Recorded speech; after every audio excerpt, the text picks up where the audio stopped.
বাংলাদেশ ক্রিকেটারদের কেন চুদলিংপং বলা হয়, এই গ্রুপের সদস্য বলা হয় জানেন তো?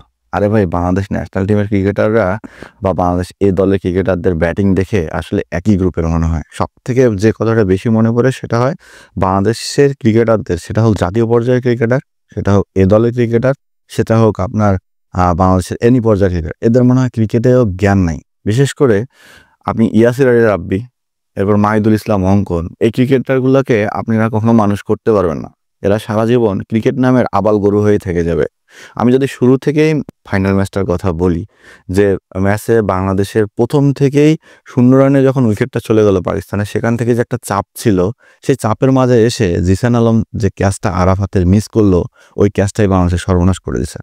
এরপর যখন পাকিস্তান 125টা রানে অল আউট হয়ে গেল এই মাঠে, তখন বোঝা যাচ্ছিল পিচ কি রকম ব্যবহার করবে। যেখানে স্পিন, আকবর আলী যেভাবে স্পিন অ্যাটাক নিয়ে আসতেছিল, স্পিন যেভাবে কাজ করতেছিল, ঠিক সেভাবে পাকিস্তানের স্পিনারও বাংলাদেশদের ধসায় ফেলছিল। কারণ বল উঠতেছিল না, বল হাঁটুর নিচ দিয়ে স্টাম্পে ঢুকছিল।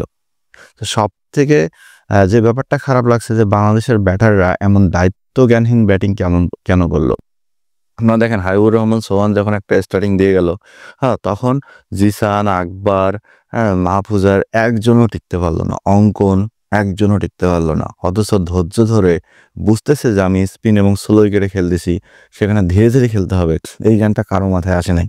এবং বাংলাদেশের টিম ম্যানেজমেন্ট থেকে যে বারবার প্রতি ওভার পর পর পানির বোতল নিয়ে সুখবর দেওয়ার জন্য মাঠে প্রবেশ করানো হয়, তারাও কখনো এসে বলে নাই যে স্পিন উইকেট ধীরে খেলো, ধীরে খেলো, মারার দরকার নাই, 125টা রান মাত্র।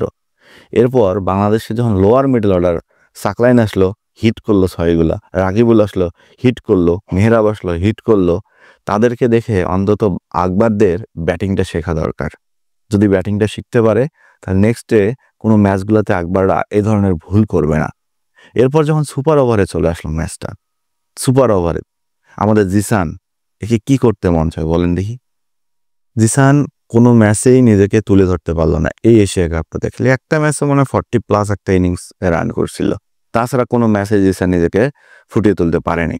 যদি পারতো তাহলে মনে হয় বাংলাদেশের জন্য ভালো হতো। অথচ এই জিসান এসে প্রথম বলেই কট করে চলে গেল। সাকলাইনকে কেন ওপেন করা হলো আমার জানা নেই। কারণ যেখানে হাবিবুর রহমান সোহান এবং জিসান দুজনে মারফুটে ব্যাটিং, এক ওভার দুজনই খেলবে। এরপর একজন প্রতিষ্ঠিত কোনো ব্যাটার আকবর ছিল, অঙ্কন ছিল, আমাদের লর্ড ইয়াসির রাব্বি ছিল, তাদেরকে তো পাঠানো যাইতো। গিয়ে একটা ওভারে 10 থেকে 15 রান করলে, এখানে রিপন মন্ডলের মতো সেফ বোলিং আছে আমাদের, সেই বোলিংটাতে আমরা কি সুপার ওভারে জিততে পারতাম না? কিন্তু না, বাংলাদেশের ওই যে বললাম, বাংলাদেশের ক্রিকেট ম্যানেজমেন্ট থেকে শুরু করে বাংলাদেশের ক্রিকেটারদের মধ্যে আমার মনে হয় ক্রিকেট জ্ঞান নিয়ে কিছু বিসিবির উচিত কিছু প্রোগ্রাম করা, যেখানে ক্রিকেটীয় জ্ঞান বা ম্যাচের পরিস্থিতি ভেদাভেদ, ম্যাচে কোন পরিস্থিতি আছে, ব্যাটাররা কোন পরিস্থিতিতে খেলবে, বোলাররা কোন পরিস্থিতিতে ব্যাটিং করবে, এই টাইপের কিছু কোচিং বিসিবির আসলে করানো দরকার। দেখা যাচ্ছে একের পর এক ব্যাটাররা চলে যাচ্ছে, আসতেছে, সেখানে বাংলাদেশের ব্যাটাররা ধুমধারাক্কা পিঠে চলে আসতেছে। বাংলাদেশ কালকে 125 চেস করতে নামে নাই, বাংলাদেশের ব্যাটাররা মনে হয় 225 রান চেস করতে নামছে, আমার কাছে মনে হয়েছে। কারণ মাহিদুল ইসলাম অঙ্কন রিভার্স সুইপ খেলতে গিয়ে আউট হইলো, অথচ তিনি কখনোই সোজা বটে খেলতে চায়নি। বাংলাদেশের ব্যাটারদের মধ্যে একটা জিনিস খেয়াল করলাম, সেটা ন্যাশনাল টিম বলেন বা আপনার অনুর্ধ-19 দল বলেন বা আপনি এ টিম বলেন বা ওই যে এসপি বলেন, বাংলাদেশের ব্যাটাররা সবসময় লেগ সাইডে শট খেলতে অভ্যস্ত। অফ সাইডটা মনে হয় তাদের জন্য ব্লক করে রাখা, যে অফ সাইডে শট খেললেই গুলি করে মেরে দিবে। হাবিবুর রহমান সোহান, তিনি তো ভালো ব্যাটিং করছে, 16 বলে 26 রানের মতো একটা ইনিংস খেলছে। ছোটোখাটো হলে ইনিংসটা খুব দ্রুতগতির একটা ইনিংস ছিল। তো সেই ইনিংসে আপনি দেখেন কোনো বল অফ সাইডে খেলে নেই তিনি হয় ডাউন দ্য উইকেটে খেলছে, আর না হলে লেগ সাইডে খেলছে, এবং যে বলটাই পেয়েছে লেগ সাইডে ঘুরেছে। এরপর রাকিবুল একটু ভালো খেলছে, রাকিবুলের সবগুলো শট দেখেন লেগ সাইডে। মেহরাবের শুধুমাত্র শট মনে অফ সাইডে কয়েকটা গেছে, সাকলাইনের সবগুলা ডাউন দ্য উইকেটে গেছে। এছাড়া বাংলাদেশের যে ব্যাটারগুলো আছে, তারা সবাই লেগ সাইডে খেলতে গিয়ে আজকে ধরা গেছে।